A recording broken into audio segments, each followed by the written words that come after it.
Bonjour à toutes et à tous, j'espère que vous allez bien. Bienvenue dans un nouvel épisode du podcast. Comme d'habitude, je suis trop contente que tu me rejoignes aujourd'hui.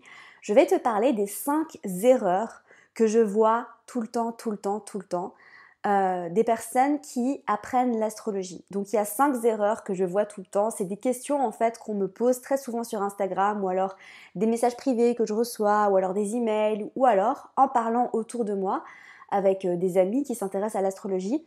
C'est des erreurs que je vois tout le temps et c'est des erreurs qui malheureusement peuvent t'empêcher d'avoir une bonne pratique de l'astrologie et qui peuvent aussi t'empêcher d'avoir une bonne compréhension et une bonne interprétation. Donc je vais te parler de ces 5 erreurs aujourd'hui. Je tiens à m'excuser parce que la semaine dernière, il n'y a pas eu d'épisode du podcast. Oui, je suis désolée, je me suis sentie complètement dépassée et submergée par les événements. Il s'est passé des choses assez incroyables dans ma vie ces derniers temps, que du positif. Et en fait, j'ai eu des imprévus qui sont arrivés, auxquels j'ai dû faire face, et je n'ai pas eu la possibilité de créer autant de contenu que je l'aimerais. Donc je suis désolée envers toutes les personnes qui écoutent le podcast religieusement tous les mercredis dès sa sortie. Je vous promets que je vais vraiment faire des efforts pour être plus disciplinée à ce niveau-là. Donc voilà, mais je suis trop contente de te faire cet épisode aujourd'hui parce que je pense sincèrement que ça va pouvoir t'aider justement à approfondir ta pratique de l'astrologie. Alors, erreur numéro 1, et ça j'en avais parlé dans le dernier épisode qui était l'épisode sur comment devenir astrologue. Et l'erreur numéro 1, c'est de penser que la vérité existe, que la vérité avec un V majuscule, et de croire sur parole tout ce que certaines personnes te disent et de ne pas développer ton propre sens critique. En fait, si tu veux, quand tu vas te nourrir de pas mal d'informations différentes, que ce soit dans les livres, dans des podcasts, dans des vidéos, sur Instagram, tu vas voir en fait qu'il y a plusieurs sons de cloche et qu'il y a plusieurs vérités et que pas tous les astrologues vont te dire la même chose. Et très souvent, on vient et on pose la question et on me dit « mais j'ai lu dans ce livre que ça voulait dire ça, mais j'ai lu dans un autre livre que ça voulait dire ça, et du coup, qu'est-ce qui est juste ?» Bah, ça dépend. La vérité avec un V majuscule n'existe pas. D'accord ? L'astrologie, c'est une science, ce n'est pas une science exacte, c'est une science ésotérique.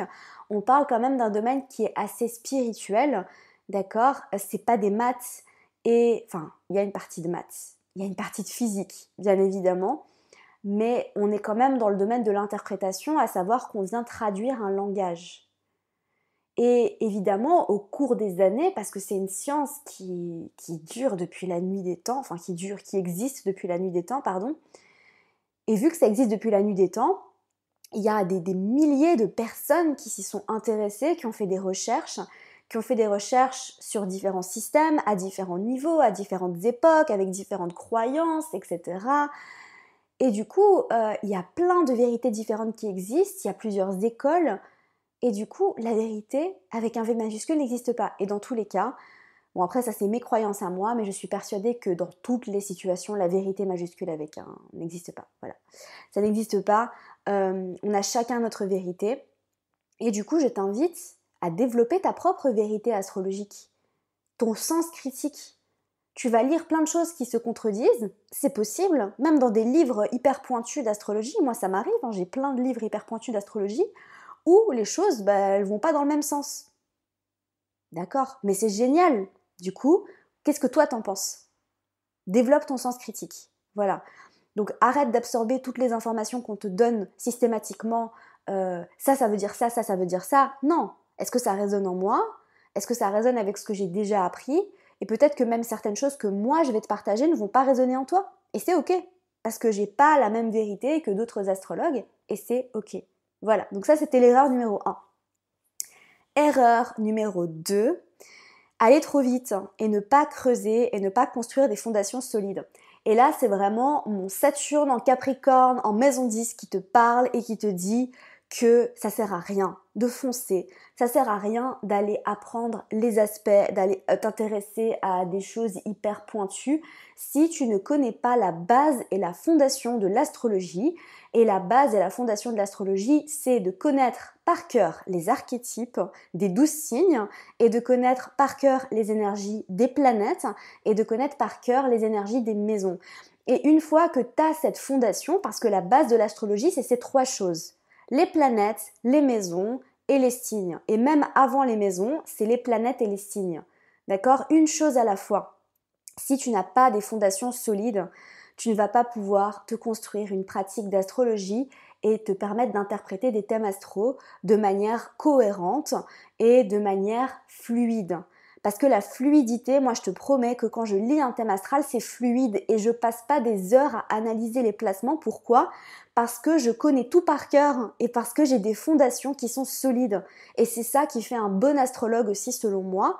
Alors même si tu n'as pas pour vocation de devenir astrologue, là je sens vraiment que je suis connectée à l'énergie de Saturne quand je te parle, peut-être que tu le ressens aussi, mais peut-être que tu n'as pas envie de devenir astrologue, mais en tout cas c'est important d'avoir des fondations solides et de pas te disperser, d'accord, de ne pas aller trop vite, de ne pas aller interpréter des choses, tu vois, qui ne font pas sens à ton niveau. On a tous un niveau en astrologie. Évidemment, tout est fluide, évidemment, tout est... Voilà, moi je suis vraiment pour démocratiser l'astrologie, mais c'est important d'avoir une part de sérieux et de se dire, d'accord, je vais pas aller essayer d'interpréter des semi-carrés, des quinconces, etc. et blablabla, et les aspects de ma lune noire avec mon Cérès, si je connais pas vraiment bien en profondeur les archétypes des 12 signes, et que j'ai pas en fait intégré tout ça. Parce que le connaître dans son mental c'est une chose, mais l'intégrer dans son âme, dans son corps, dans son énergie, c'est autre chose. Voilà, donc vraiment ça c'est quelque chose que je vois énormément. Je pense que c'est vraiment l'erreur que je vois le plus souvent parce que on vient tout le temps me poser des questions sur Instagram qui n'ont aucun sens en fait. Et évidemment, moi, ça m'énerve pas parce que je vous aime d'amour, vous le savez, je vous dis tout ça avec énormément de bienveillance, d'accord, hein. Saturne vous parle, mais n'oubliez pas que j'ai un petit cœur de poisson. Donc, franchement, je souris et j'ai fait ces erreurs moi-même quand j'ai débuté en astrologie. Mais plus le temps a passé, plus je me suis construite une pratique d'astrologie solide, plus ça a été fluide et facile, d'accord? Et c'est comme ça qu'on devient astrologue ou c'est comme ça qu'on est vraiment passionné d'astrologie. Donc prenez les choses au sérieux, approfondissez vraiment les bases. S'il le faut, achetez-vous un livre juste sur les maisons. S'il le faut, écoutez 15 podcasts qui vont vous parler de l'ascendant parce que vous allez à chaque fois apprendre des choses différentes. Et ça, je l'ai dit dans mon épisode sur comment devenir astrologue, c'est de toujours avoir cette mentalité de débutant en astrologie. Même si ça fait 5 ans que tu étudies l'astrologie, t'es pas assez doué pour ne pas avoir envie d'écouter un énième épisode sur l'ascendant. D'accord? Vraiment. Rester humble, c'est important de rester humble. Et on a toujours des choses à apprendre et on a des choses à apprendre même des personnes qui n'ont pas le même niveau que nous en astrologie. D'accord? Parce qu'on parle d'énergétique aussi. Et peut-être que cette personne, elle est très connectée et qu'elle va canaliser des informations qu'elle va pouvoir te partager que tu ne savais pas, que tu n'as pas pu apprendre dans les livres. N'oubliez pas aussi qu'on n'apprend pas que dans les livres. On apprend en se connectant à nous-mêmes, on apprend à travers la vie, on apprend à travers plein de choses. Et très souvent, j'ai aussi des déclics astrologiques quand je suis dans mon lit le soir en train de rêvasser. Même quand j'ai pas lu quelque chose sur l'astrologie de la journée. Donc voilà, ne pas aller trop vite et j'en profite pour te dire que si tu veux vraiment construire des fondations solides, n'hésite pas à bien te former. Et d'ailleurs, si tu veux aller plus loin, si tu aimes les podcasts, si tu aimes les posts, si tu veux aller plus loin, n'hésite pas à aller checker. J'ai plusieurs masterclass qui sont en vente sur mon site où je creuse très en profondeur sur certains sujets. Alors, la base de la base de la base, si tu as envie vraiment de construire des fondations solides, c'est de prendre la masterclass d'introduction, qui est une masterclass qui dure longtemps, donc c'est 2 vidéos séparées où je vais vraiment en profondeur dans les signes, les planètes, etc. Donc vraiment ça, si tu veux avoir la base, c'est bien. Et ensuite, j'ai différentes thématiques, dont j'ai une masterclass sur la carrière. Dans cette masterclass sur la carrière, même si tu n'es pas en reconversion professionnelle, je t'apprends à analyser les maisons 2, 6 et 10, certaines planètes aussi, et on parle des maîtres de ces maisons-là. Donc, dans cette masterclass-là, j'explique un concept qui est très important, qui est le concept de maîtrise planétaire dans le thème astral, à savoir que quand tu vas analyser une maison ou un placement, Tu regardes le maître de cette maison ou le maître de cette planète, tu regardes où il se trouve dans le thème astral et ça te donne des informations très précises. Donc évidemment, dans ces masterclass-là, donc celle sur la carrière et celle sur la signature amoureuse, on regarde les maîtres des maisons qui concernent ces domaines-là, mais c'est quelque chose que tu fais dans ta pratique. Plus tu vas pousser ta pratique astrologique, plus tu verras que tu vas utiliser les maîtres des maisons ou les maîtres de certains aspects même. Et là, on a un niveau d'astrologie qui est très poussé, à savoir que quand tu analyses un aspect, parce que je vais commencer à te parler de plus en plus des aspects, vu que c'est quelque chose que vous me demandez énormément. Quand tu analyses les aspects, par exemple, si tu as un aspect de Mars en carré à la Lune, tu vas pas seulement analyser Mars carré Lune, tu vas aussi analyser le maître de la maison où se trouve Mars, le maître de la maison où se trouve la Lune, et tu vas regarder où tout ça coïncide dans ton thème astral. Et tu peux vraiment avoir plusieurs niveaux d'interprétation aussi en regardant où se trouve, par exemple si on parle de Mars, où se trouve le bélier dans ton thème astral et quelle maison il représente. Voilà, donc il y a plein de niveaux d'interprétation, mais c'est pour ça que si tu veux arriver à ce niveau-là, il faut avoir des bases solides.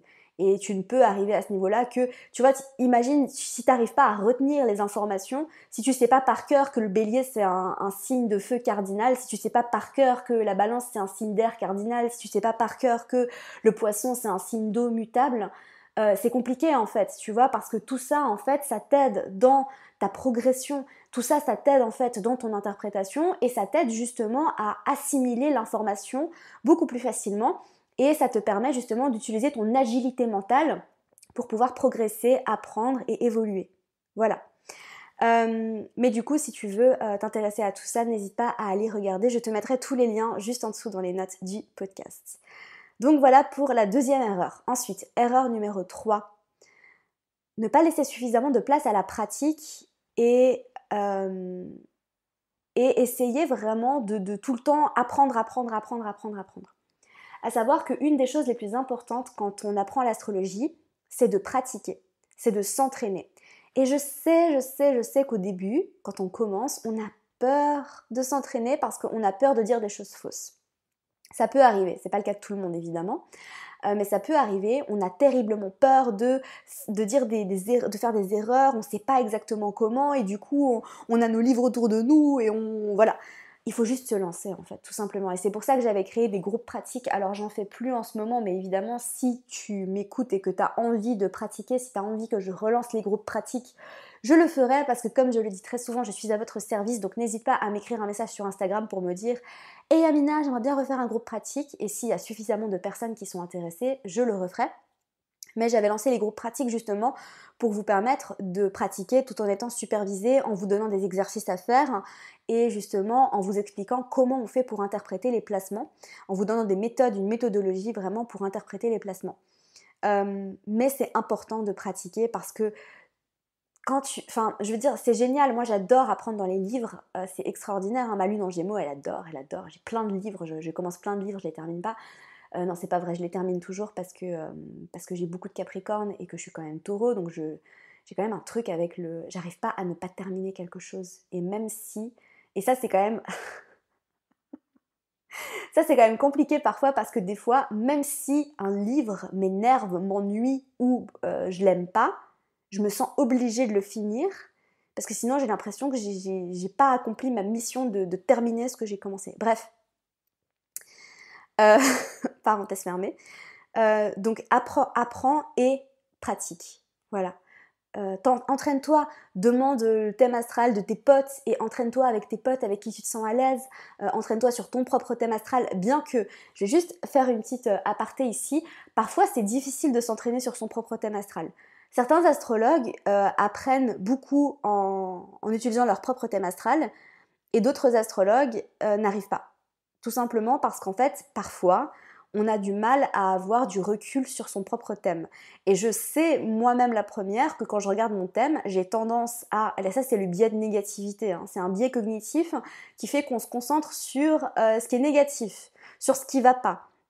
Et du coup, je regarde mon thème et je me dis « Oh là là, mais il y a ça, hein, mais il y a ça, hein, mais il y a ça ». Et je me concentre que sur ce qui va pas, alors qu'au final, il y a plein de choses extraordinaires et on a du mal à les voir. Et ça, c'est normal, c'est un biais cognitif. Donc, si tu veux, entraîne-toi avec le thème astral de ton frère, ta sœur, de personnes que tu connais bien et des personnes qui vont pas te juger, tout simplement. Donc voilà. Erreur numéro 4, ne pas oublier qu'il y a toujours un côté pile et un côté face. D'accord? Ça, c'est très important. Tous les signes ont des parts d'ombre et des parts de lumière. Et elles sont toutes, enfin, je veux dire, c'est équitable, dans le sens où il n'y a pas un signe qui est mieux que les autres, il n'y a pas un placement qui est mieux qu'un autre. Et je te promets vraiment que même les aspects difficiles dans ton thème astral ont toujours une part de lumière. Et je te promets que même les aspects hyper fluides et faciles et magnifiques dans ton thème astral ont des parts sombres. D'accord? Donc, évidemment, dans ton thème astral, tu vas regarder certaines choses et tu vas voir, je reprends l'exemple de Lune carré Mars. Tu vois Lune carré Mars, c'était là, oh là là, mais ça, c'est chaud. Et je l'ai vu plusieurs fois et je me suis dit, ouh, ça, c'est chaud. Mais ça apporte aussi plein de belles choses, d'accord? Un signe une planète, dans un signe en exaltation. Waouh, c'est extraordinaire. Attention, il y a aussi des côtés plus sombres. Jupiter, tout le monde est fan de Jupiter et Vénus. Tout le monde adore Jupiter et Vénus. Moi aussi, vraiment. Il y a aussi des parts sombres à Jupiter et Vénus, d'accord? Saturne, le mal-aimé en astrologie. Moi, j'adore Saturne. Franchement, sans Saturne, il n'y a rien qui tient, les gars. Franchement, sans Saturne, il n'y a rien qui tient. Donc, vraiment, même Saturne, et surtout Saturne, moi j'ai envie de te dire, t'apporte des choses magnifiques. Vraiment, des choses extraordinaires dans ta vie. Donc n'oublie pas qu'il y a toujours un côté pile et un côté face. Et quand tu analyses ton thème astral, quand tu vas regarder par exemple un placement, n'oublie pas de l'analyser dans ses côtés lumineux et dans ses côtés sombres. Et ça, c'est quelque chose que je fais quand je fais des lectures de thèmes astro. Je tiens juste à préciser que vu que je reçois beaucoup de messages à ce niveau-là sur Instagram, les lectures sont fermées pour le moment et je réouvrirai peut-être en juillet. Pas sûr à 100%, mais peut-être, donc n'hésite pas à bien rester connecté sur Instagram parce que quand j'ouvre des lectures de thèmes, en général ça part très vite, tout simplement parce qu'en fait j'ai pas énormément de temps à y consacrer et aussi parce que quand je le fais avec le cœur, enfin en fait je donne toute mon âme quand je fais une lecture de thème. Si tu as reçu une lecture de thème de ma part, tu le sais, et du coup je peux pas le faire à la terre entière. Voilà. Donc ça, c'était l'erreur numéro 4. Et enfin, l'erreur numéro 5, qui ne va peut-être pas te plaire si tu as des placements en vierge, c'est de mettre les placements dans des cases. C'est-à-dire, Mars en maison 8 en Capricorne, ça veut dire ça. Non. Mars en maison 8 en Capricorne, il communique avec Saturne, avec Pluton, il communique peut-être avec Vénus. Tout est hyper fluide dans ton thème astral. Et c'est pour ça que, tu vois, c'est difficile, c'est même difficile pour moi, et peut-être que d'autres astrologues y arrivent et c'est génial, mais c'est difficile pour moi, même quand je fais une lecture de thème, d'être structurée, parce qu'en fait, un placement est tellement, il veut dire tellement de choses, il y a tellement de niveaux, de complexité, il y a une multidimensionnalité extraordinaire en fait dans chaque placement qui peut se manifester dans ta carrière, qui peut se manifester dans ta vie amoureuse, qui peut se manifester quand tu sors de chez toi, qui peut se manifester dans ta manière de dormir, tu vois, que c'est difficile en fait de vraiment mettre les placements dans des cases et vraiment, tu vois, rien que les aspects, c'est les relations entre les planètes, d'accord? Donc tu vois vraiment que tout est fluide, ça communique, d'accord? C'est pas, faut pas avoir, en fait, il faut vraiment que tu ouvres ton esprit et que tu n'aies pas cette mentalité rigide en termes de ça veut dire ça, ça veut dire ça, ça veut... Non. Donc tout communique, tout est léger, tout est fluide, d'accord? Donc n'oublie pas ça, vraiment. Et enlève-toi un petit peu ce truc de ça doit vouloir dire ça. Non, ça veut dire ça peut aussi vouloir dire ça. Et peut-être même que certains placements veulent dire certaines choses, mais que toi, dans ta vie, dans ton expérience, ça va pas te parler. Et c'est ok. Et c'est ok. D'accord? Donc voilà, pour cet épisode, les 5 erreurs que je vois tout le temps, j'espère sincèrement que ça t'aura plu. Je te rappelle que si tu veux aller plus loin, N'oublie pas d'aller checker les masterclass et si tu veux t'inscrire à la formation offerte pour débuter l'astrologie, je te parle de ton signe solaire, ton ascendant et ton signe lunaire. C'est juste en dessous dans les notes du podcast. N'hésite pas à t'inscrire et tu recevras aussi les mails qui parlent des pleines lunes, des nouvelles lunes, des saisons astrologiques ou alors des différents aspects de tout ce qui se passe dans les étoiles. En ce moment, je mets énormément d'amour dans mes mails. Donc n'hésite pas à t'inscrire, c'est juste en dessous. Sur ce, je te laisse, je te souhaite de passer une merveilleuse journée comme d'habitude. Prends soin de toi et à la semaine prochaine. Merci à toi pour ton écoute, j'espère sincèrement que cet épisode t'aura plu. Si c'est le cas, n'hésite pas à me laisser une review sur iTunes afin d'aider d'autres personnes à découvrir et tomber amoureuses de ce podcast. N'oublie pas d'aller me suivre sur Instagram pour plus de contenu de ma part. Sur ce, je te laisse, prends soin de toi et surtout continue de briller.